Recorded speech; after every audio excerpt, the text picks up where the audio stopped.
If it gets too loud. If it gets too loud, we can shut. All right, go- shut. Yeah, go shut one. We're recording, just so everyone's aware. Okay.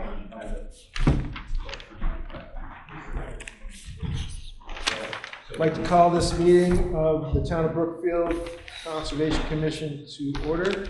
Today is Tuesday, October 23rd, 2024. The time is 6:34 p.m. In attendance, we have Sarah Campbell, Scully Metz, Megan Metz, and William Meeker. First order of business is the RDA at 112 Fiskdale Road. Who do we have here? Anyone for that one? No one in attendance. All right, do we want to review this? I have questions, so I'd like the applicant to be here.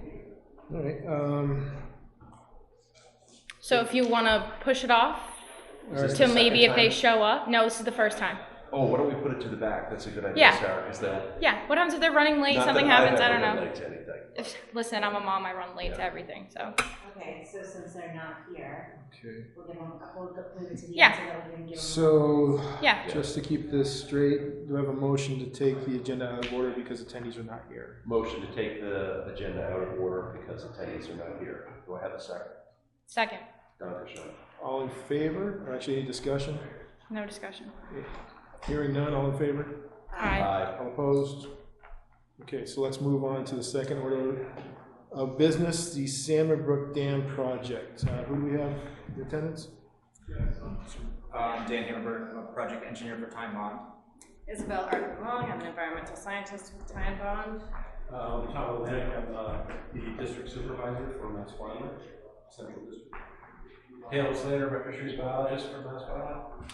Dan Electric, project manager at Time Bond. Wow. All right. You've got the whole crew. Yeah. All right, so there's a lot of stuff The here. whole crew. Is this the best side or would we You feel free to bring it right up front if you'd like. Yeah, Actually, no. block? it's fine, you can just That's- leave it that's there, fine, I'll okay. move this way.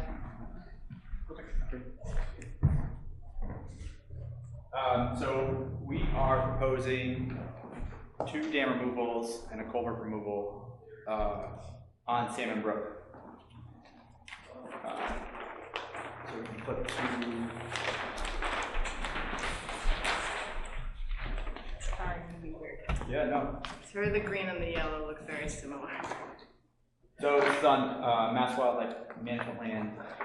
The dams that we're removing are earth embankment dams. The larger dam, that is the main dam, Salmon Brook Dam, has a concrete outlet structure.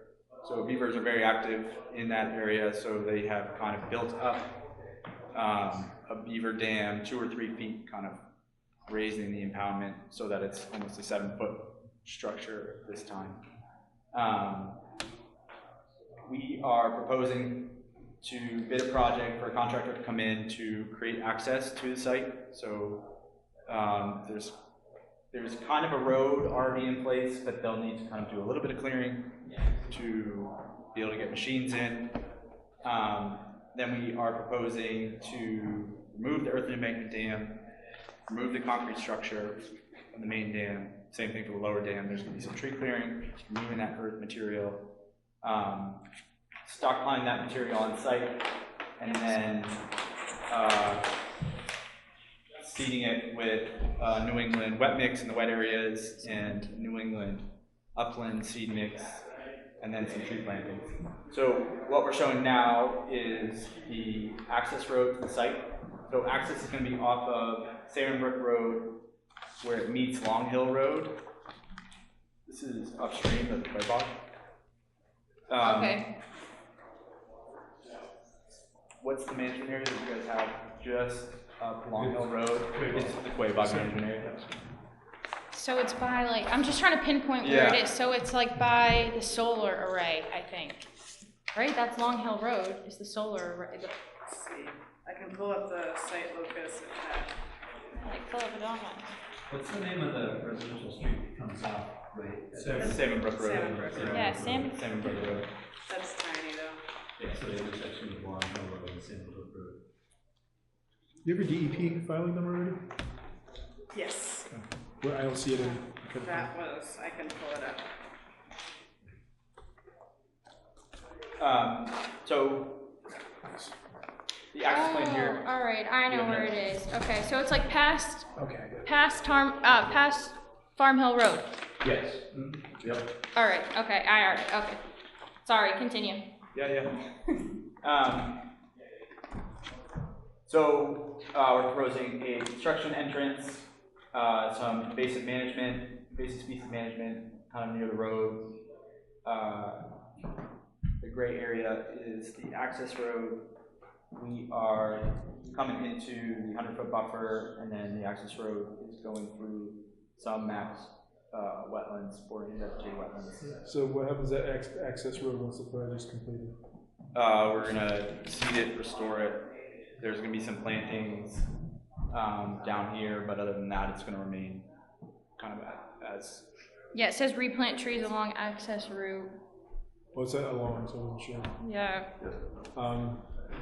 And how many trees do you think overall you're cutting down here? There's already a path to begin with, so you guys. It'll be mostly trimming, but I don't know that we have a tree count of what will need to be removed. I mean, at the end of it, basically reading it, there is going to be an impact to the wetland. It's just whether or not the outcome is to improve the wetland later on. Exactly. I mean, if you all want to jump there. Yeah. So I mean. So this is being proposed as an ecological restoration project, which, typically for notices of intent, if you are proposing resource area conversion, to a different type or loss, then you have to look at mitigation. And in replication. Exactly. The WPA allows for ecological restoration projects to result in resource area conversion or loss, because it's recognized that this is, the goal is restoration of this area and removal of obstructions on what used to be a natural stream system. Okay, Yeah. so Do we know when these dams were put in? Like 20 years ago, or, well, not hundreds, obviously. No. Do you all have? We don't have the Estimates. information Okay, on the but history. it's been a long At least time. up there, yeah. It's 100 years old. Yeah. I mean, and just thinking about like long term, like I said, it is going to make an impact to the wetland, but it's going to improve it later. And also I read you guys had to go through a couple state licenses, a couple federal licenses. So it's not like you're just coming to the Conservation Commission to get the project. Like you had to go through numerous and very Still are. yes, Yeah. and long hoops to get to this point. So I just want to what about the Kinda make that the clear. beaver dams that you spoke about? So the contractor is going to have to remove the beaver dams to get access to the earthen embankment. So all that debris is going to kind of get removed. The beavers are still there. They're going to come back, and they're just they won't be able to have that head start to make that 7-foot structure. They're going to make their 2 or 3 foot. they're not going beaver anywhere. dams. I'm not sure we can approve reaching a beaver dam. A little gray on it without Board of Health. Yeah, I don't know. For a restoration project, Yeah, isn't but this a we- little bit This is different? the It is, but we've run into it before, and I just don't want to. We can get a permit from the Board of Health. Yeah, I feel like if they have to go through the Board of Health, If we feel we need to. then- I'm fine. I mean, they can Yeah. check in with Maureen and see if it's something that they. Well, I just know in the past that, conservation has approved trapping and breaching, and Yeah, it wasn't valid because, yeah, that's a good point. But I mean, that's all right. I mean, if they just have to go through the Board of Health at the end of it, like I read it. I'm okay. I'm gonna skip to like the whole spiel. I'm okay with it. Like I said, there is going to be an impact. I understand, but like I said, they had to go through many hoops. They had to go through the federal. They had to go through the state level. They have to come through us. Time Bond knows what they're doing. I deal with them in another town. I've dealt with them on a couple projects in another town. They've done a couple projects for Brookfield. So okay. Well, they understand this is to restore it back to the way it's It was supposed to before. be. yeah. Yeah, looks pretty. I don't feel that we're breaching a beaver dam, but just because the beavers are building on top of a man-made structure, you know, and when your DPW goes out and removes beaver debris from culverts, do they get a permit from the Board of Health? I mean, it's like. For the last one, yeah.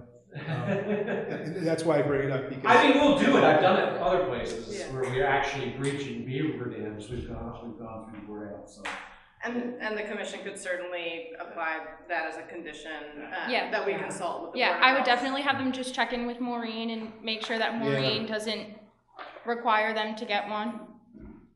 The question is, I mean, can we approve contingent on that or not? Yes, Um, I would say yes, because it's a minor thing.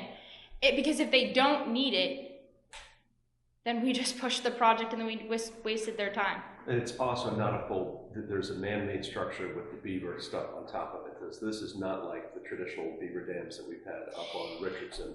Yeah, if we were talking about like yeah. Gene was Lytle, just then I would say Yeah. maybe, and that's why I kind of asked where the project But is. this is not, there's a man-made structure and there's the beavers that put some stuff on top. So it's not, I don't consider it a full beaver dam like the ones that we've seen that were messing up the football field, that were messing up the Richardson wildlife area. I would just like to maybe do some site walks Mhm. prior, like after like step 1 is complete, and then maybe just check in like after step like 7 or before step 7 and a couple other things along the project just to see how it's going. If you wanna see, this is the beaver activity on top of Yeah, the structure. I've been up there. Okay. You propose after step 1, is that erosion control, so? Yeah, just to do. So you're looking at section 3? Yeah, so I'm looking at 3.1.1. So I haven't been out there this season, but this is something I walk every year. And so it's not an actual beaver dam, there's the dam itself, and then the beavers have put some sticks on top, basically. Whereas a full beaver dam goes below water and above water.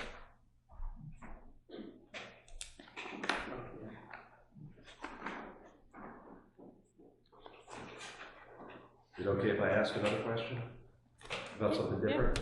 So I'm on C104, and I was very happy to see that you guys are in McKay. You've got photo number 1, the existing stone wall to be protected and remain intact. Got this nice archway. My question is that there is a stone bridge right in front of the stone wall, and you say that they are going to be removed. I was wondering why, because that's a common walking path of McKay people in our town. And those stones have been there since before the revolution or anything. Who knows? Maybe Ben Franklin walked over them or something like that. As the historian on here, when we have things that are 200 years old that don't seem to be causing a problem, I'd rather they could stay or be put back. What was the reasoning for removing the stone bridge? Fish passage. So the goal is to restore fish passage so that they can make it up the full, what will be a cold water Right now, fishery. it's a collapsed culvert, so it's obstructing the passage. So And to be considered a full ecological restoration project, the project has to meet the Massachusetts River and Stream Crossing Standards. And that culvert, as it is and as it initially was, certainly doesn't meet those standards for wildlife passage.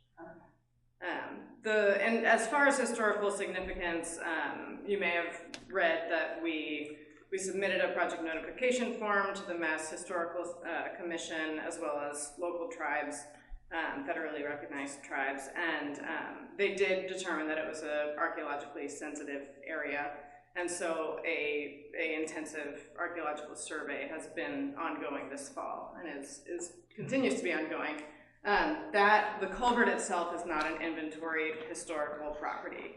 The bridge, the archway next to it is, and so that won't be damaged by the project. And there's not any way to restore the bridge afterwards or put it so the water flow would be better underneath? It would need to be something like 8 feet across or 10 feet across and very high in order to meet the openness ratio that's So required. it's not going to be something low to the ground. No.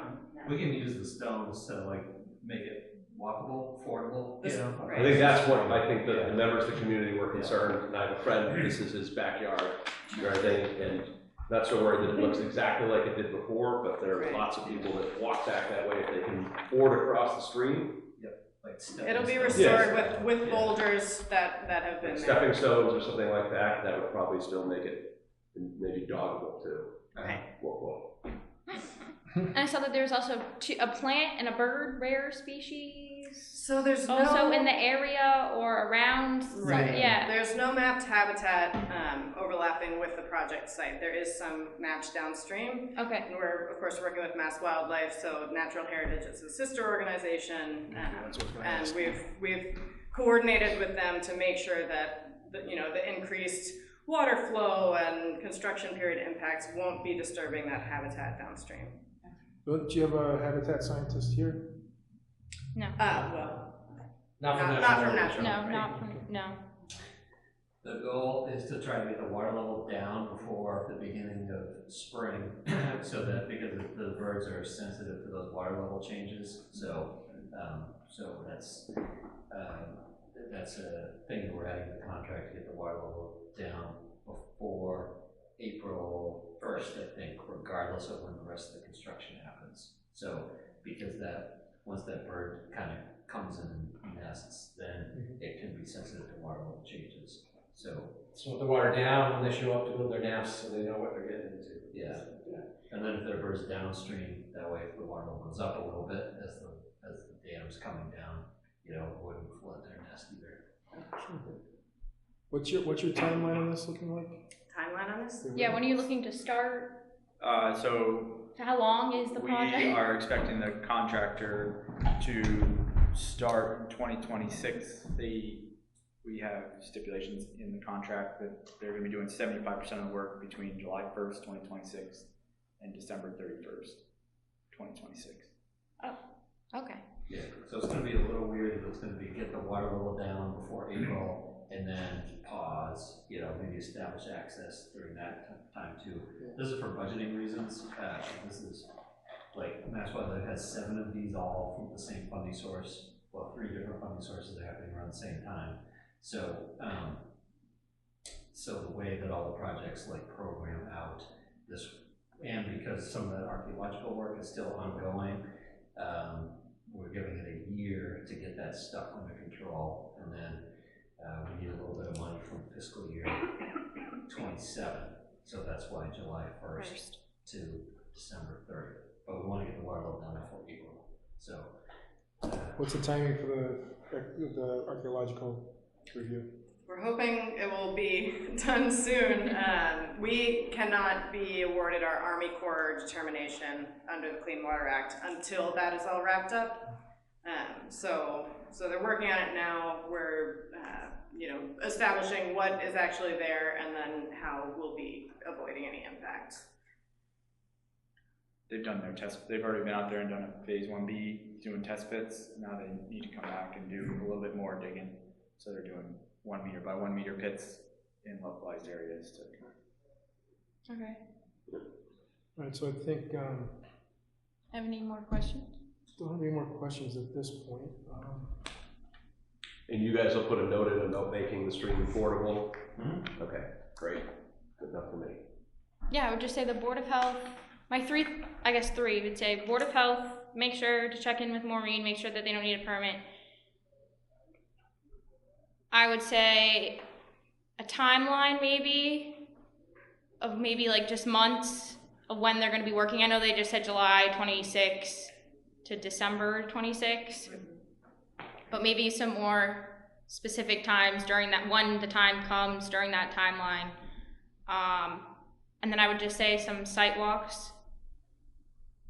So you were talking the pre-construction meeting? Yeah, I Would would you like to just come to say- the pre-construction meeting Yeah. and do a site walk then? Yeah, Yeah, we can absolutely extend an invite.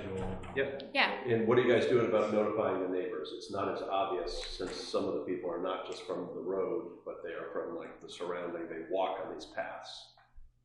Nothing, so, well, they had to send out their butter notifications, right? So because this is taking place on a single parcel that's greater than 50 acres, the Wetlands Protection Act does not, it only requires you to notify abutters within 100 feet of the limit of work.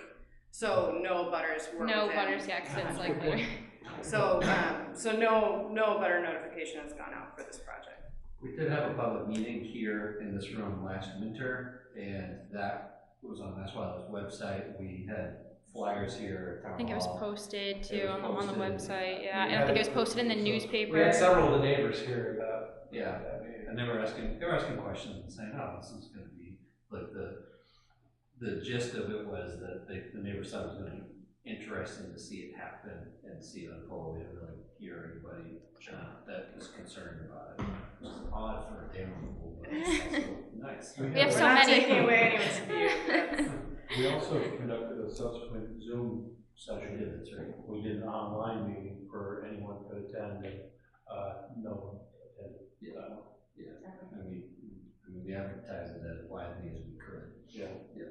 I would say maybe when they got closer, I mean, I don't know who's gonna be on the board then, but maybe if we got closer to July 26th, we could maybe like put it on an agenda item, just revisit it and just say, this is an update. Or if we get an update from them, we can update it, put it on the agenda, just to keep them updated, keep them informed that, you know, what's going on. Just little things like that. So, but we are asking for specific site walk / inspection Yeah, timeline, correct? But I think we'd probably need some modification to section 3, the construction plan, just to give a little bit more specifics in terms of timeline. Right, so the specific construction timeline will be determined by the contractor, we can't pigeonhole them in, but Yeah. at the pre-construction meeting, that would certainly all be laid out. yeah, like I would just wanna know, like I'm okay with 1 through 14, I would just like to know a timeline of when 1 through 14 is gonna happen, if that makes sense, like when the time comes, not saying it needs to be now, because I know you still have, you know, your hoops to go through, but when it gets closer, just to have like a notification, like, okay, number 1 is happening, I don't know, April 1 of 25, or, you know, just so we can kind of keep updated on the project and kind of know what's happening out there. Give us that one. Yeah, We'll absolutely have that. all right.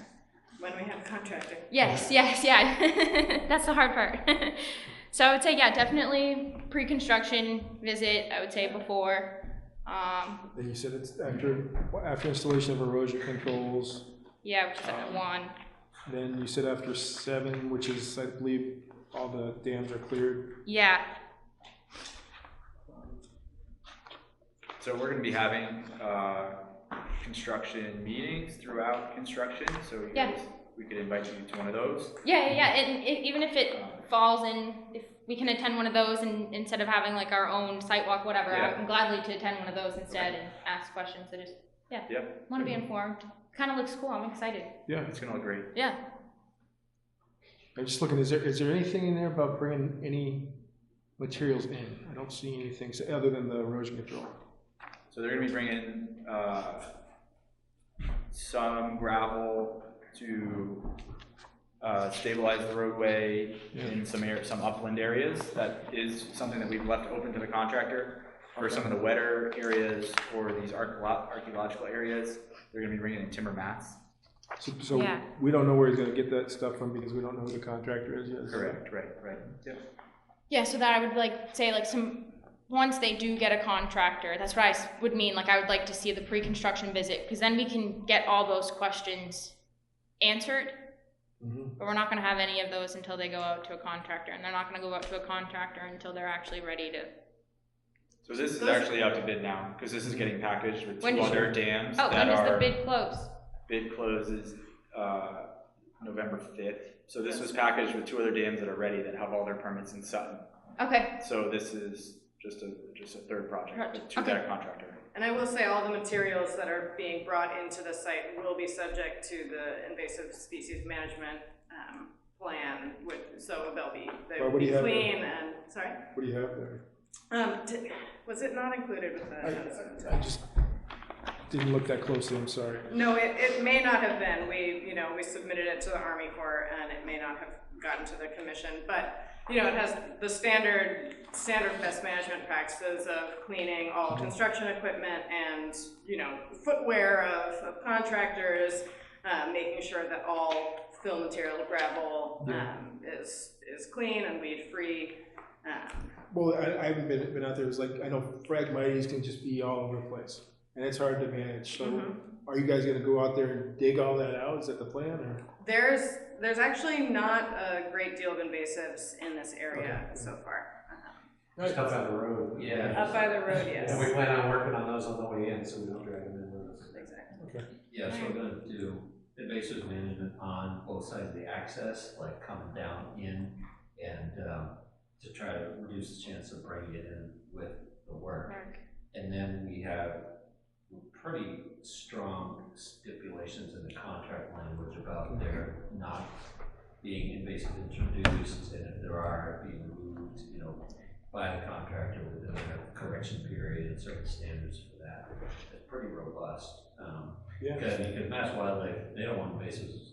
No. on the property. Yeah, I don't want, yeah, So- of so- course, no. And they have to manage. Not to really beleaguer this too much more, but are you asking us to approve this right now, as it is? Yeah, are you looking for a motion tonight to approve it, or? If the commission is prepared and if you feel like you have sufficient information, then, So Yeah, that's the great. concern I have is there's a couple contingencies. One, the big one, Yeah. the Board of Health, mhm. the contractor, the construction sequence, those are the little things. I know sometimes these wetland projects, if you get going too early or too late, the land can get really wet and you really can't proceed and you have to postpone and wait till winter when the ground freezes, those sorts of things. And I don't want is it gonna, if we don't vote, because I'm okay with it, so if we don't vote, is it gonna stop is it gonna put a pause on things? Can you still go and proceed with the rest of the With your contract. stipulations that you need? Yeah, go ahead. We're trying to collect all our permits so that if the fiscal year funding changes at all, then we can maybe give them a sooner date. So like, Okay. so for us to get an approval here, then once we get Army Corps, then we can almost have the green light. So our next meeting is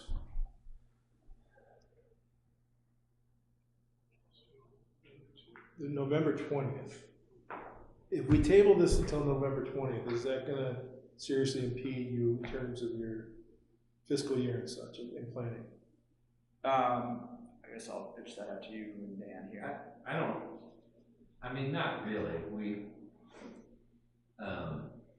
We're proceeding with contracting. We have to for the other two dam removals. This is wrapped up into it.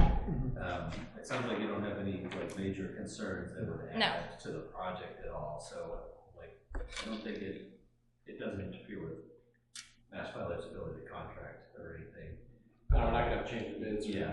Like the contractor, even though we're opening bids on November 5th, we won't have we won't even have a contract signed by the end of November, so a lot of these questions will probably be unanswered for quite a while. Yeah. At least when it comes to who the contractor is, specific schedule, where, we may not even know where material is coming from until like a year from now or longer. So, but the contractors have to be pre-qualified by TOT. We've also put experience requirements in the bid package so that, the contractors shall have done dam removals before, dam projects before, and, we qualify to do projects of this size, considering like the other two projects in this bid package are a public roadway culvert and a steel pedestrian bridge involved in those projects too. So the contractors, it's gotta be a good contractor. And so like we actually just had a pre-bid meeting yesterday.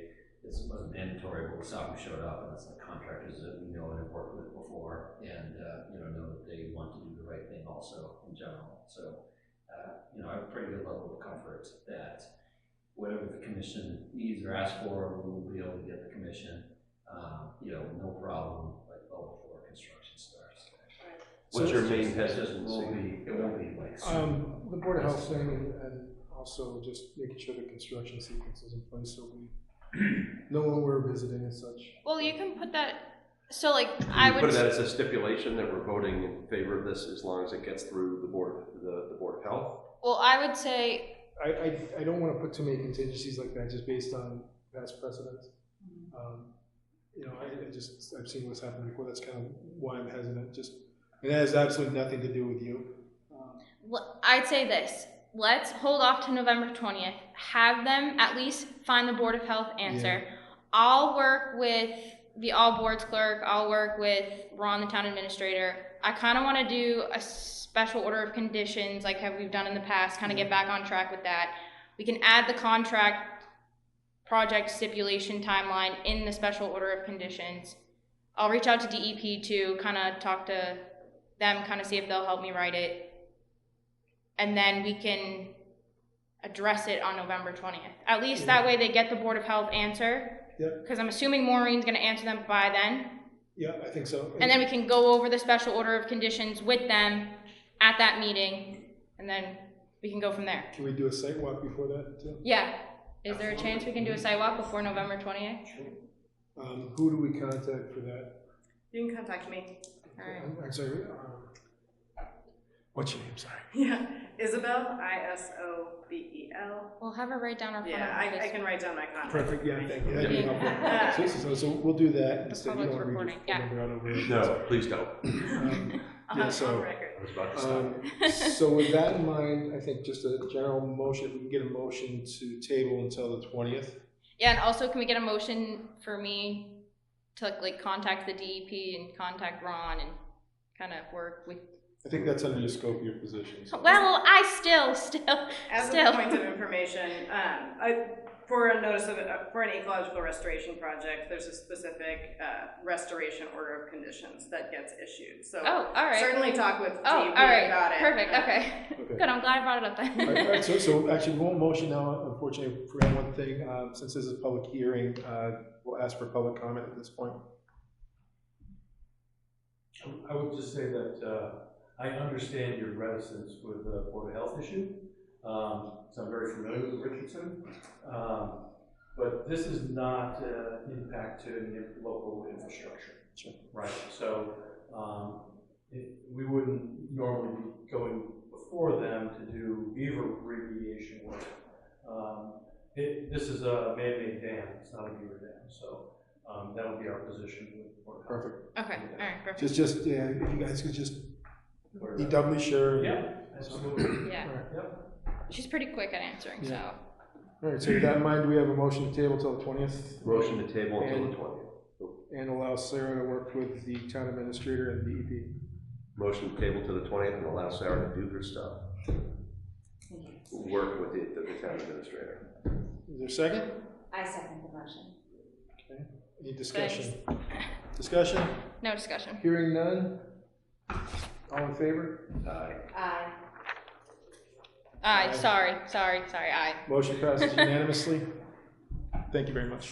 Thank you for your time. Thanks for coming, guys. Thanks. Thank you for, You can keep that. Well. All right. That's yours. All right. Do you want to go back to 112? Because I Not think not they're in the yet. back. Do I have a motion to close the public hearing? Oh, second. Motion to close the public hearing. Second. All in favor? Aye. Aye. Opposed?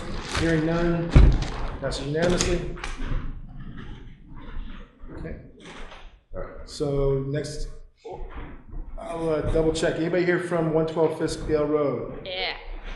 All right. So if you want to come forward, state your name, please.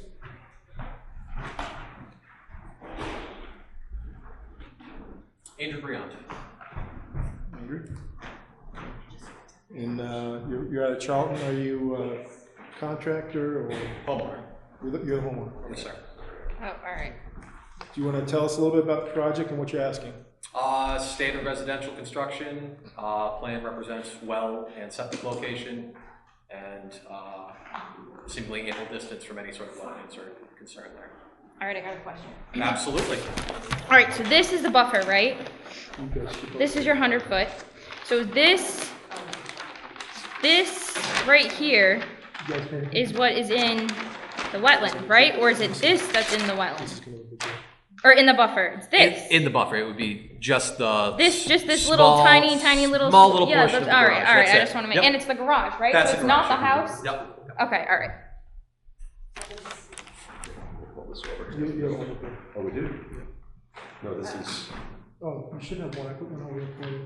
It's folded right there in front of her. Yeah. I was gonna say, I got extras, so. So.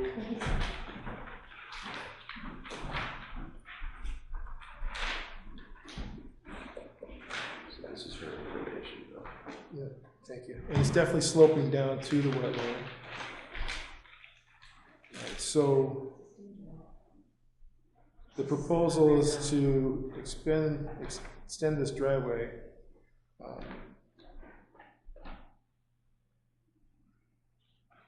Just looking to see how much. Yeah, so the only thing that's in is like this little part right here. Okay. So this is your this is your 100-foot. So it's literally just from here. Mm-hmm. And similarly, anything to do with the driveway that is in the buffer zone is pre-existing. So, Is there any sort of, it doesn't look like it, but is there any sort of a swale or anything on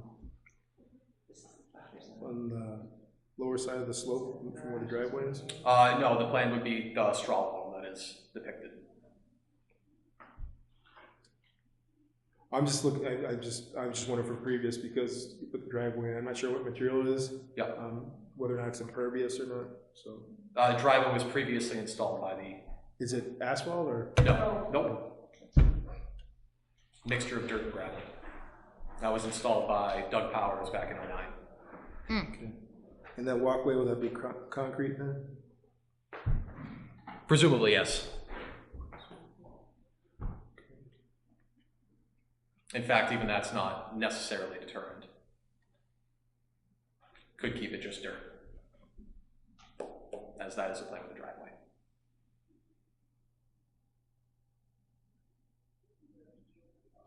And there's nothing that needs to be cleared. Nope. so how many feet does the garage go into the buffer zone? Based off that scale, roughly 10 feet at most. Okay.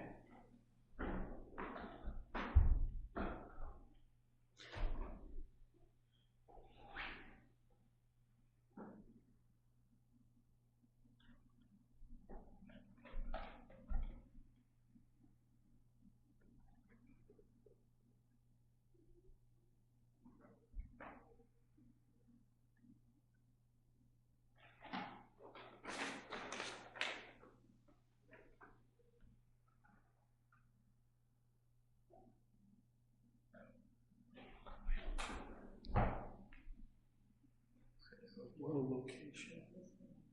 The well? Yeah, that's definitely within. Yes, it is. Yeah. Yeah. Yeah, the well is. And that's a new well? It will be a new well, yes, correct. I can't really tell from this. Is there any clearing that needs to be done to get to that location to drill the well? Nope. No, right? Nope.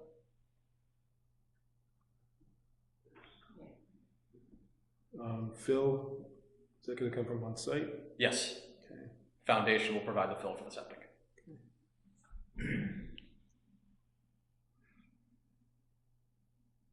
Is he also doing your septic? Gobi? He is just the Engineer? licensed sanitarian. Okay. So we have not determined a installer yet. Okay.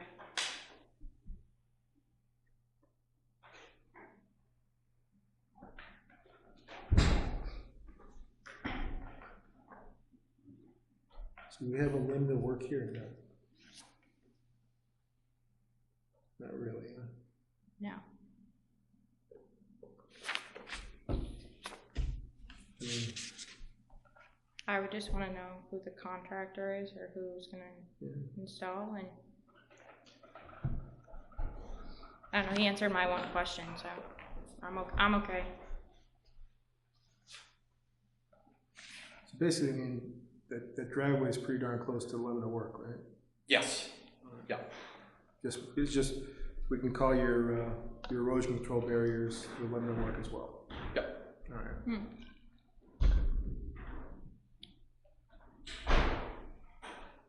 Yes, trying to not alter anything. All right. So no clearing. No.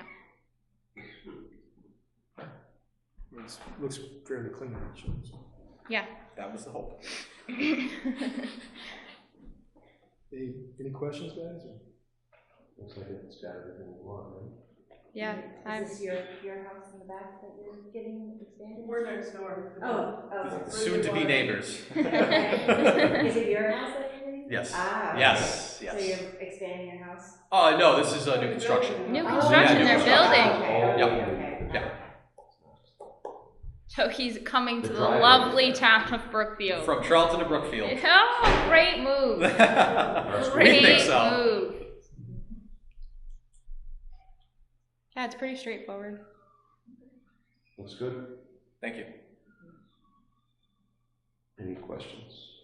Anyone else? So, just looking at the conditions that we have, I think the RDA is a little lean, I think, in terms of the narrative. Absolutely.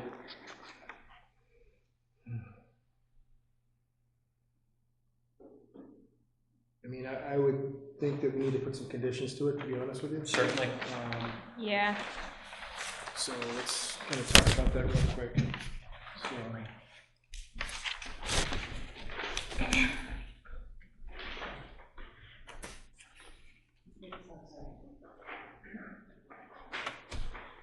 so it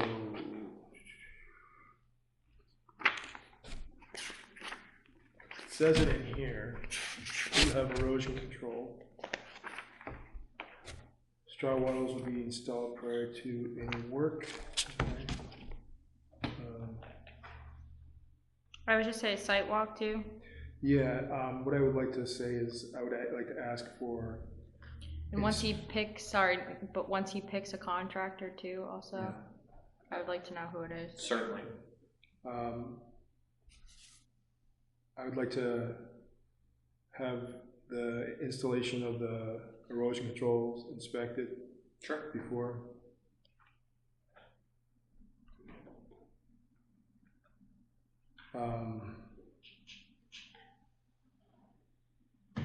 What about having additional erosion control on site? We don't have that written here. Is that something we want to see?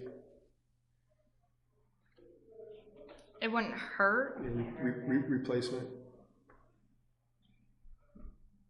but I wouldn't. Yeah.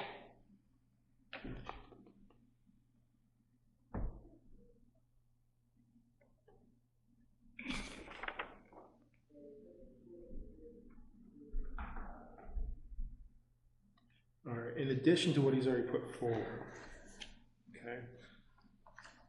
If we can definitely add to this if we feel it's necessary, or even go back to our standard order of conditions if we want. But in addition to this, what I have so far is inspection of erosion control before construction continues.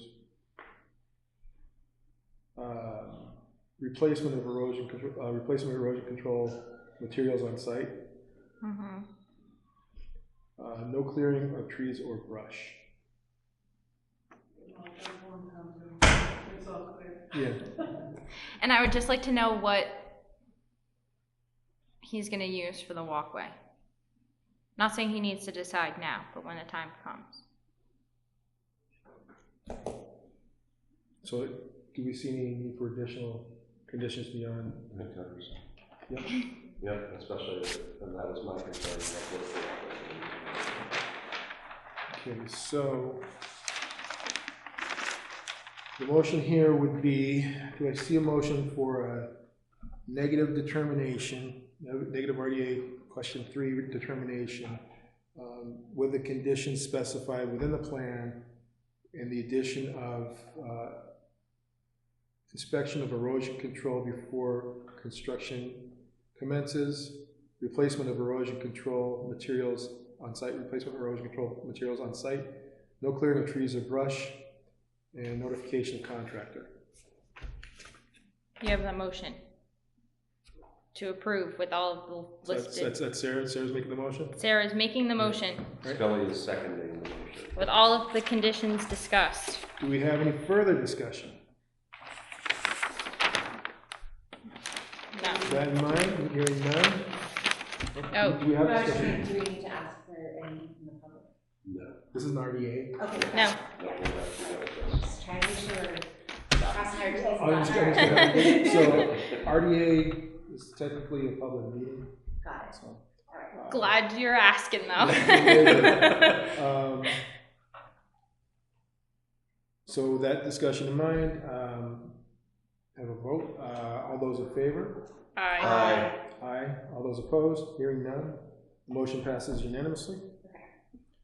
Congratulations. Thank you. Welcome to Brookfield. It's been a large learning curve and a lot to get here, so thank you very much. I appreciate it. So, what we'll have to do is, we'll have to get you that signed off on. We don't have it right here. It's the form for this right now. Certainly. And we'll amend that with the specific orders that we're looking for. Absolutely. Okay. Well, thank you all. You're welcome. Thank you. We are the Halloween capital of Central Mass. I definitely partake in the spirit. So. Listen, I just spent $130 on Halloween candy. So.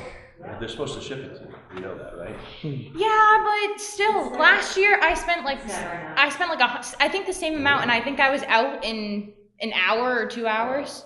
We were very sad when Home Depot had their dog light up ornaments sold out. Oh yes. Thank you all again. Oh, I'm sorry, one thing real quickly, Andrew. Absolutely. Do we have an email contact for you here? Probably not. Chris does have an email, the All Boys Clerk. I'm happy to supply it for you. Oh no, if Chris has it. Chris has it. So Yeah, Chris, we're all Chris will set, be- yeah. We're email buddies for sure. Perfect. So. All right, thank you.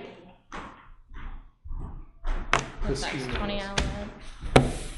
All right, next order of business, moving on. Okay. 20 Allen Road, emergency tree cutting. Anybody here? Yeah, step on up, state your name, and tell us what you were asking. I'm John Pasquale, I'm an arborist from town. Homeowner Sonia McKnight reached out to me regarding a couple hazardous trees on the property. And where's that property? 20 Allen. Very good. The first tree is a large diameter pine that was lightning struck 93 feet from shoreline using Mass GIS. The following tree is approximately 28 dBH dead hemlock with hemlock oleodelgid. The property has a significant amount of hemlocks. They're all pretty readily infested with the adelgid. So the third tree within proximity is also another hemlock. So you're declaring these to be Yes, dangerous? correct. They're an imminent hazard to the property. A portion of the tree was taken down as it was hanging over the roof already. The 93-foot tree from shoreline at this point is a 30-foot standing spar that I'd like to remove down to ground level, no stump grinding required. Well, yeah, that's one thing we'll ask, if the stumps remain in place. There'll be no stump grinding for this project. The other thing that I'm not sure you're aware of, since it's a great pond, there's different regulations within the DEP. And the state of Massachusetts has different regulations, so that buffer goes up to 200 feet. I understand it's a 200-foot buffer, but this board has governance. No, I'm just making sure you're aware of that. So. Yeah. I think, correct me if I'm wrong, I mean, since it is a hazard, since it's a potential health concern, It's a significant hazard to the property and person. that may be exempt.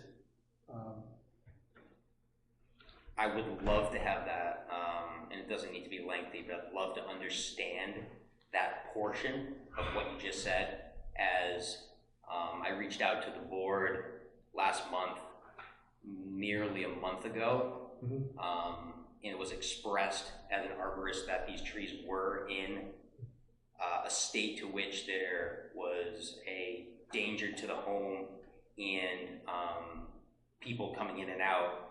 And I had asked to have a site visit, that this be expedited in a way so that we would reduce any casualties to property or persons. So the problem that exists is it's kind of like an open question. It's like, we wanna cut down some trees in the buffer. It's kind of the way it's presented, so without knowing specifically which trees, where they're at, that's what we're trying to find a little bit more. So about. I did present to I went on the on your website, and the clerk was notified with a very concise email of the imminent hazards. Sure. And it was suggested that that would be expedited, that email would be expedited out to this board, to which I didn't get any response. I did get a quick response suggesting they needed to do a site visit. Yeah. I followed up immediately, and for the last 3 weeks, it's been no responses. So Mass General Law, open meeting law, we are not allowed to deliberate outside of open meeting. So that's part of the reason why we can't make that decision right away. And it's tough for somebody like myself as a chair, or even Sarah as a vice chair, who's got a lot of experience making a unilateral decision like that. I understand there's a MGL that pertains to self-help. How would that play into this specifically? It's kind of at your own discretion. So as an arborist, if I deem a tree rightfully in, could put together a case prior to taking this tree down that's an imminent hazard, would I have been in the right to address these? So the idea is that, Wait, hold on. What's the question? The question is, so If you took down the trees if I took down the tree without our permission, without this board, yeah. I understand there's an MGL regarding right to self-help with an imminent hazard. If the tree was documented prior to removal, would I have been in the right for taking these trees down with that right to self-help MGL? so we really can't make that determination Okay. without it actually happening ahead of time. So we don't know where the trees are. We haven't done the investigation. We haven't been on the site. Okay. So I mean, it's kind of ideally yes, right? But again, if you're the property owner or represent the property owner, it's your property, so you choose what you would like to do with it. Whether or not it is applicable under MGL, that's not anything we can determine until after the fact, I guess. Okay. Could you? Right, If Sarah? this- You get what I'm saying? I don't know. You're not gonna like my answer because I kind of agree with them. No, I do agree. I do agree, but I can't give you any direction one way or another. I know. But honestly, if he took the trees down without, I would have been okay with it because I kind of. Well, first I vetted him a little bit. Not gonna lie, and and I don't know. His references said that he was very good. So I don't know. I feel like after vetting him, I wouldn't have had a problem if he took down the trees. I feel like he knows what he's doing. I agree. And so if his question is and it's just my opinion, it's not the board's opinion, making that clear. It's my opinion that I would have been okay if he took down the trees without our, so to say, permission. Because I do think they are emergency. Yeah. Are you using the high lift or anything? I climbed the pines. Yeah, I'll probably take the others down either with my bucket truck or a crane. Is it like a 3-ton? Or? Crane? Yeah. I get a 50-ton in there, if need be. That big? Without... The trees aren't that large, but they're a reach. Okay. Yeah, I'm like I said, I'm okay with it. Okay. There'd be no impact to the ground. As long as the stumps stay in place. Yeah, I think our main concern was we just wanted to hear the stumps were staying in place. We might have actually voted last time, but we hadn't heard. Yeah, I would just say the stumps are going to stay in place. That was the main thing that I remember was our stumbling block. And I'm glad you guys were able to get back in for this one. So, so I don't think that this would really require an RDA at this point. I don't know how you guys feel. No, I would just say at this point, just I think probably we should have Chris write him up a letter. Yeah. And I think what would be best is if Chris wrote the letter saying that the plan that was presented via email be followed with the stipulation that only the trees that were detailed would be removed or trimmed, and all the stumps will be left in place. I'd like to suggest that the measurements that I included in that email was through Mass GIS Oliver. And they may not be Accurate. exact, and it was from a shoreline photograph pinned out to the tree. Approximate. So approximate, so I'd be asking for the tree removals and the trees, the additional trees beyond that are what I believe to be outside of the 200-foot buffer. Okay. And if this is the proper form, I'd like to make sure I understand my guidance for the future as I deal with a lot of hazardous trees in town and surrounding. What would be my proper means of handling these if I were to be presented this specific property, a property very similar in the future? Say if the neighboring property who also has dead hemlocks approaches me and says, we have these hemlocks that are dead over our home, they're within the 100-foot buffer, and I as a professional deem them an imminent hazard, photograph, document, and remove these, would I be in the right or the wrong at that point? Seems like if he's photographing and documenting it in advance and it's a hazard, that covers it. Yes, but I would try and reach out to like the all boards clerk, one of us, to do a site walk. I mean, I can give you my cell phone number if you want. You can reach out to me anytime. Okay. Call me, send me pictures, something.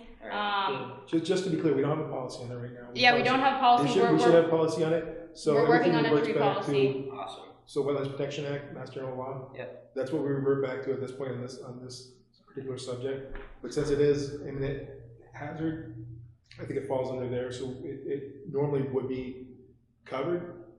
What our request would normally be was, yes, contact us. Yeah. If you need fast turnaround, just document what you're doing. And I think in normal cases, unless it's something egregious, we should be fine. Yeah, if this was like a land clear or a new property, we're cutting in a road or something, by all means, I could understand the need to come through. Definitely, Typically, what I'm dealing with are hazard is. Gotcha. Like I said, reach out to the all boards clerk. He can reach out to me. Like I said, I'm more than happy to give you my cell phone number. You can reach out to me, send me pictures. If I'm around, I will go to the site walk. I'll take pictures, update them at the next meeting. How would I get your contact? Do you have a card? I can give you my cell phone number. Keep going with the meeting. Okay. So I think. Can I say something? We're not entertaining public comment right now. We have to see if there's something. Is he the homeowner though? No, Dick and Sonia live in Newton, and I manage the property.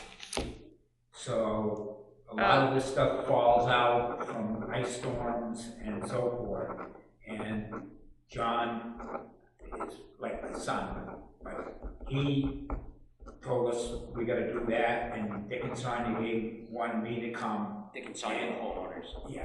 And represent them, and just to let you know that I maintain it. What happens is when I plow, sometimes I get these big branches right across the driveway and I drag them out of the way. So there's a lot of stuff in there. That's a non-first number. Sorry, my pen didn't work. Dick and Sonia ran Camp Friendly for 40 years. And he is a tree hugger. Believe me, he doesn't want to cut a tree down unless it has to be down. And with John making these decisions, he wanted me to come and relay that. Sure. Yeah. Appreciate that. Thank you very much. So this maybe any other public comment now that we've opened public comment at this point? Okay, hearing none, we can close this matter and move on. Thank you very much. All right, appreciate it. Thank you for coming back, guys. Thanks. Thank you, sir. So, a couple of things that Chris has got to get out there. Huh? What'd you say? I've got to get Chris DeFalco to send a couple emails after this. Yeah. All right, next. You got your list for me? Next item on the agenda is executive session. Item number 3, to discuss strategy with respect to collective bargaining or litigation if in an open meeting may have a detrimental effect on the bargaining or litigation position of the public body and the chair so declares. Kelleher, Gadare, and Nadeau versus Brookfield Conservation Commission. Do I hear a motion to move to executive Motion to move to executive session. Second.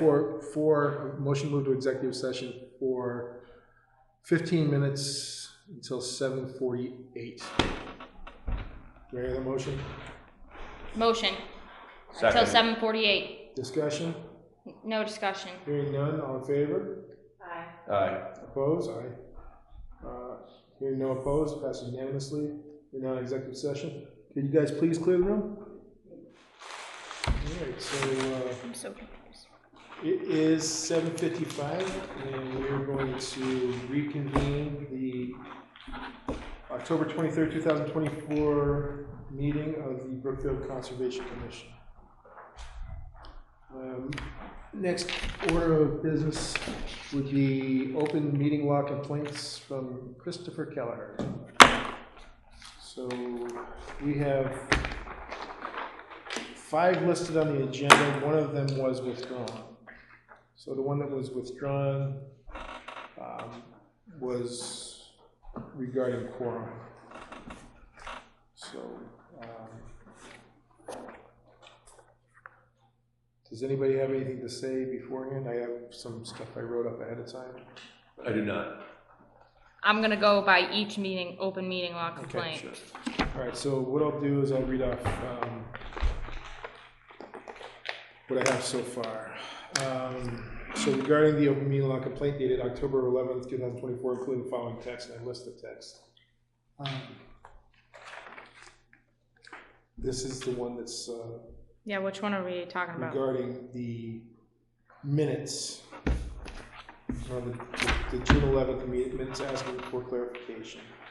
So specifically, here's what I had written up. Which, in this, is it in the same order that we have in the staff? It's this one, the one that has like the bullet. Sorry. The bottom one, okay. I'm looking at my stack, sorry. Here we go.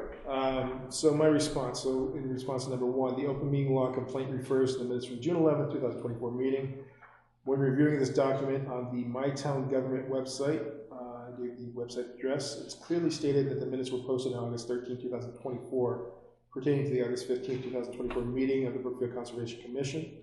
As such, any complaint would have been discoverable at that time, as defined by MGL. The OML complaint in question was emailed on September 20th, 2024, and received on September 24th, 2024. Both of these dates well exceed the 30-day window for filing. In response to number 2, meeting minutes were not withheld, but rather posted on August 13, 2024. And in reference to point number 3, the Massachusetts Office of the Attorney General was consulted in this matter. Upon consultation with Natalie Reyes, paralegal with the Division of Open Government with the Massachusetts Office of the Attorney General, it was determined that this complaint does not meet the requirements for review. And that's it. I'm not sure what you guys think about that one, or if you want to. Sounds good to me. Anybody, any other comments? I'm okay. Okay with that. All right, minutes. Oh, all I have to say is that in his little packet thing, he mentions that he made a significant effort was made to bring the commission's records up to date after they had fallen years behind with meeting minutes delayed as far back as 2016. He talks about when he was chair. All I have to say is that it took him a year to get the historical minutes. And my suggestion would be if he has an issue with the minutes being posted, he is more than welcome to reach out to the clerk and get an updated draft when possible. And when we say he, we were talking about the complainant? Yeah. Point taken. And that's my opinion, Very good. making that very clear. Next one would be on voting. The open meeting law complaint on voting. Also received on the 11th of October. Which one is voting? It begins,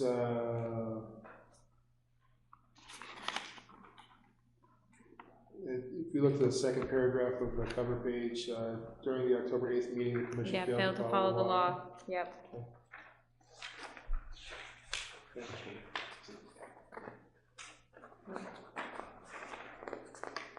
Yes, found it. This one. Okay, I think they got put in different orders. I was sorry. And, Got it. Yeah. all right, so what I put together, so the commission did in fact deliberate at the 10/8/24 meeting on the 2 agenda items mentioned. With regard to candidates, no specific action was taken and no binding agreement was reached. Regarding handling of open meeting law complaints, previous practices of non-voting were observed. And by that I mean that the way we handled them in the past is it was just kind of a general direction. And Chris would ask if, hey, do you want me to handle this? And we kind of just said, sure, without any true specific vote. But in the interest of clarity, I'm saying we will conduct votes for these actions going forward. And additionally, when appropriate, roll call votes will be conducted. Fair? Satisfies me. Good improvement. So in the future, we'll do roll calls when it's appropriate? Yep. Which isn't too often, but yeah. But yeah, so that's why, if you look at tonight, we've voted on every agenda item just to make sure that we're covering everything. Okay. Anything else? No. Sarah? Okay. Next one would be, this is concealment. Second paragraph states, during the meeting, Vice Chair, Mrs. Campbell. Okay, so there's a couple different spots here. So first point is said, this account is a critique of an opinion and an honest questioning regarding a general question about the handle hypothetical future complaints that may in fact be invalidated by the Massachusetts Attorney General. So basically, the question from that was, how do we stop this from happening in the future? So it is a valid question and an opinion, and it is an individual's opinion, not the opinion of not the board. not the opinion of the commission. Yes, and the idea is that yes, we are going to be accountable, right? And where appropriate, we will make changes if deemed necessary. But at this point, it may not be necessary for this particular instance. There was no intent to discourage citizens from filing complaints. I don't think anybody's ever said that. And I think that we're very open. We encourage participation by the citizens of Brookfield. And there was no voter action taken based on the question or opinion. So it was just a statement, and it was a statement of opinion. And furthermore, the chair immediately responded supporting the citizens' rights to file complaints and participate in government, regardless of anyone's opinions. Yes, we did state that. Right. And regarding the concealment of candidate names, the commission believes there's no violation. The discussion of any potential members was not intended to discuss specific potential candidates, nor at any point specifically name any individual citizen. Specifically, the discussion revolved around the question of how to fill open vacancies. It was reiterated that commission members serve as appointees of the select board with ultimate responsibility aligned to the select board. The select board discussed the possibility of sending all candidates directly, the commission discussed the possibility of sending all potential candidates directly to the select board for consideration with the understanding that a member of the commission would attend any discussion so the applicant appear before that select board. The complainant's relationship and history with any citizen should have no bearing on an individual's rights to request participation with local government. Additionally, it is not the commission's responsibility to vet or approve any potential candidates. In the instance of multiple citizens expressing interest, the commission simply requests that the needs of the commission be considered, especially related to conservation experience, ability to attend meetings, and the ability to learn necessary applicable regulations. And in terms of inconsistent treatment of public individuals, again, there's no violation. Since the intent was to discuss process, no individuals were specifically discussed with regard to open positions. Furthermore, the complainant is directly named on open meeting law complaint documents filed, as well as the agenda. As a best practice, the chair has made a point of not naming the complainant, rather referring to them as the complainant. So that's what I got. You got more coming? Yeah, you want to hear my spiel? All right. 1, I did not ask for a way to prevent citizens from filing the open meeting law complaint. I specifically asked if we could stop Kelleher from filing the open meeting law complaints due to him harassing the commission by texting us personally on our phones, emailing us personally, writing 9+ pages about myself to the selectmen, questioning my character. 2, Mr. Kelleher talks about transparency, but yet had multiple people, including citizens and board members, question whether there was a conflict of interest between him and the applicant. In paragraph 3, he feels the need to mention my job and me on the other boards in Brookfield that have nothing to do with the open meeting law complaint. States I oversee the town's funds, which is not true. I'm not the accountant. We are a 5-member board, which is the advisory committee, and they make recommendations to the town and the selectmen regarding the overall budget of the year. Mr. Kelleher has written numerous agendas himself when he was the chair of the commission and never once put a dollar amount on any of the financial agenda items. And it is my opinion that Mr. Kelleher had a conflict of interest with the applicant, Mr. Fromm, and does not agree with the enforcement order given to Mr. Fromm. Therefore, Mr. Kelleher and Mr. Fromm feel the need to attack the commission and target me specifically to try and intimidate me. And that's my opinion.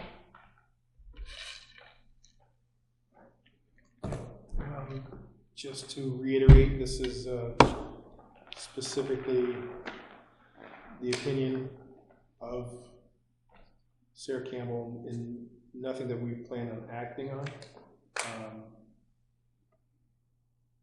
This will be taken into consideration, but at this point, what we've already talked about in terms of the answer, we'll leave it as it is. Yeah, okay? Leave it as it, yep. Okay, so we're not going to adjust the... Nope, I'm not asking for any of it to be mentioned in the actual open meeting law complaint, to address it or whatever. All right, and the last one would be,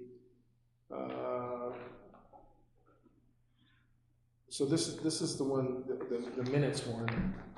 So the other one we did was, the first one was... now you messed us all up. I know. What the hell? Can we ask Mr. Keller to label them A, B, C, and D for next time? Because it's just a little more straightforward, or is that too much? That's fine. Yeah, that's why we have them attached, right? Yeah, because I labeled them like one different, and then when we printed. Well, let's hope that we're doing the best of our ability to stay within the guidelines and it's recognized going forward, so we don't have to deal with this as much. Okay. I believe this is the one that we have not. Yeah. So that one is. So this is the one that. Yes, this is also about minutes. So these are minutes that haven't been filed. Oh, so the first one was about the minutes regarding the specific meeting, the June 11th meeting. The June 11th meeting, yes. Specifically, okay, all right. And this one is about. And this one's about being past minutes. Yeah, past minutes. Past minutes. I don't really understand. So August 15th is actually up there now. It was actually posted on the 13th, so I'm not sure exactly what the issue is with that. So here's what my response says at this point. The commission agrees that timely posting minutes is an essential duty. As the complainant was previously chair of the commission, we believe the complainant has an understanding of the process. In fact, the first 4 meetings listed related back to the complainant's time as chair. Since these meeting minutes were not posted, the process of reconstruction of these minutes has been ongoing. Through attempts to gather information through any existing records or even through member recollection.